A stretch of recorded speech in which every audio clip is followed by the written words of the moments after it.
Berarti tujuan Kajah tadi adalah untuk menyembuhkan. Kita tanya, apa nih sebenarnya? Enggak, ini nak, dulunya gini-gini, Rasulullah gini-gini, dibaca ayat ini waktu dia berangkat.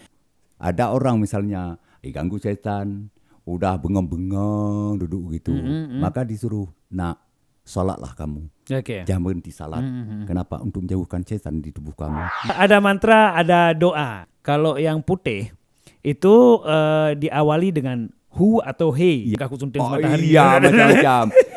Ini yang jernih, putih, kuning, saya warna Allah, saya Muhammad.